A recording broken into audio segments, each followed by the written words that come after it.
The first episode of Star Trek the Original Series produced following the two pilots, the Corbomite Maneuver would include several elements that would become staples for the show. But what's the story behind this episode? Well, today we'll find out. Hello and welcome to Backtrek, a web series that focuses on the background information of any given topic in Star Trek. In this episode, we're taking a look at the Star Trek the Original Series episode, The Corbomite Maneuver, to better understand its place in Star Trek history. As some of you have noticed, Backtrek has been focusing a lot on TOS episodes, and every once in a while I get asked why this is. Well, truth be told, besides the fact that I love the original series, it's far easier for me to make these videos on that series. You see, for my historical overview series, as well as simply over the past 4 decades, I've thoroughly researched the original series.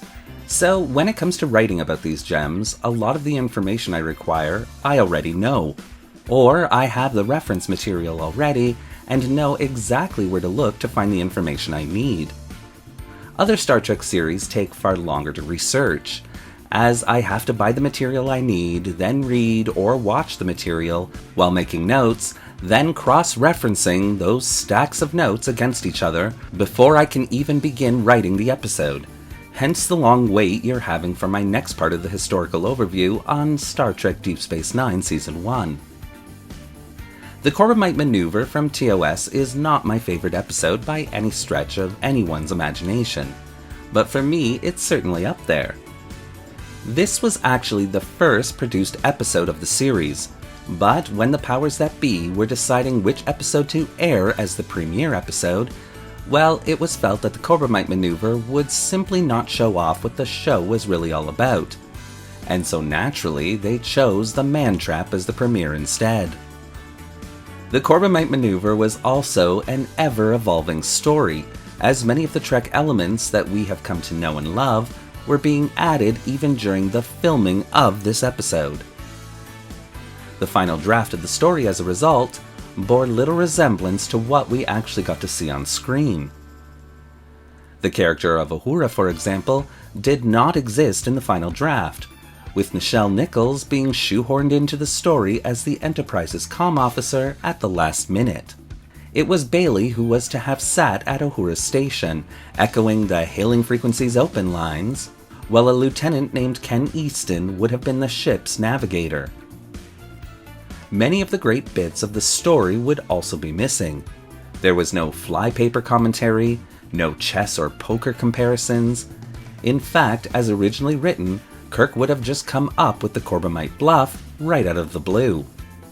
There was no salad scene or Spock's curiosity over what Baylock looked like, with Baylock simply initiating visual communications, and it didn't even have the Spock-Scotty exchange about Spock's family.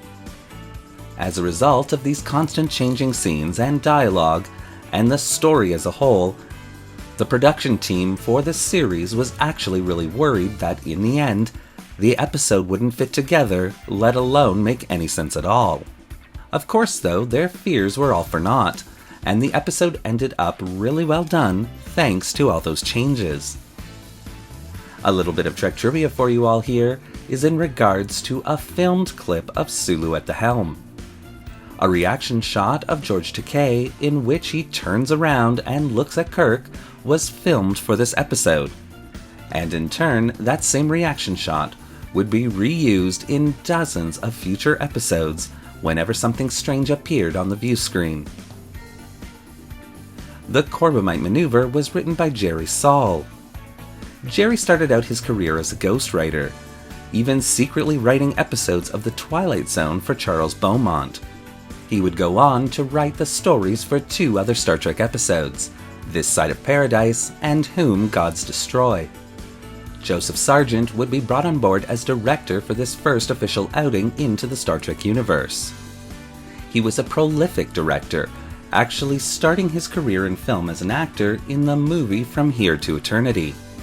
He had 92 directing credits to his name, the bulk of which happened to be TV movies, and the Corbomite Maneuver would be his only directing gig for Star Trek. Joseph Sargent died of complications due to heart disease on December 22, 2014. He was 89 years old. As I said before, many Star Trek staples would originate from this episode. And although there were many, there would be some that wouldn't survive the cut, eventually being completely changed in the series run. Take Kirk's communication to the Fesarius, for example. In this episode, he refers to the Enterprise as the United Earthship Enterprise. Of course, this was long before the United Federation of Planets or even Starfleet Command had been dreamed up, and they wouldn't be for a while yet. But after this episode, United Earthship would be changed to United Starship, something which would be used in Star Trek for the rest of time. Uhura's uniform would also be changed. In this episode, she wore a gold command uniform, but after viewing the episode, it was decided that the color red would suit the lieutenant much better. And so Nichelle would be fitted for the uniform we would all come to know and love her in. Anthony Cull would be assigned as Starship Navigator Dave Bailey. Cull has a total of 29 acting credits to his name. This may not sound like a lot, but in actuality for him it was. Cull went on to become a regular on 2 soap operas. First as Joe Warner on Guiding Light from 1972 through 1976, and then as D.A. Herb Callison on One Life to Live from 1978 all the way through 1993, even reprising his role on that soap in 2002. He would also go on to become the narrator of many documentary series, including The FBI Files and Murder Comes to Town. He is still alive and well today at the young age of 81. Clint Howard would make his Star Trek debut in this episode, and still occasionally pops up in Star Trek every now and then as a new character. Most recently having appeared in Star Trek Discovery's episode, Will You Take My Hand, as a creepy Orion male. He has an astounding 251 acting credits to his name, and if I didn't mention that he is also the brother of Ron Howard, I wouldn't hear the end of it in the comments section. I'm now just waiting to see when and where Clint pops up in Star Trek once again. Another little bit of Trek trivia for you all has to do with the image of Baylock seen during the end credits. There was no shortage of pranks and general jokings around going on set during the production of Star Trek the Original Series. Long and grueling work schedules made these momentary humorous reliefs a necessity of the business. Years after Star Trek's original run, Robert Justman would explain that he superimposed the credit Executive in Charge of Production Herbert F. Solo over Baylock's image as one of those in-house jokes. Justman then later secured a screen grab of the shot and kept it in his home office in what he called the cheapest, junkiest black frame he could find. Baylock would actually pop up a lot in the production team's real life as well. Due to the absolutely grueling production schedule of the show, many of Star Trek's production team members would suffer nervous breakdowns on occasion. And when they did, they would be sent off for a few days, maybe a week, to some peaceful tropical island to recover, and then be thrown right back into the mix. And whenever these spur-of-the-moment vacations would occur, the entire staff of Star Trek could be sure of 2 things. One, that the affected crewmate would return to the set rested with a brilliant tan, and 2, that Baylock would be joining them on the flight in the seat next to them.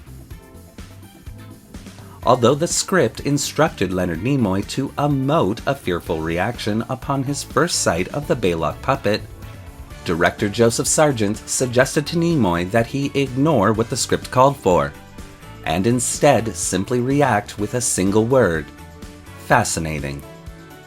And this one suggestion would go on to help refine the Spock character into its final form. Reception for the Corbomite Maneuver was overall positive, and still remains that way today. where episodes such as The Man Trap and Mud's Women would steadily grow a base of fans angry with those episodes, the Corbomite Maneuver would simply become one of those good Star Trek episodes that everyone, fan and non-fan alike, kind of knows through the puppet of Baylock.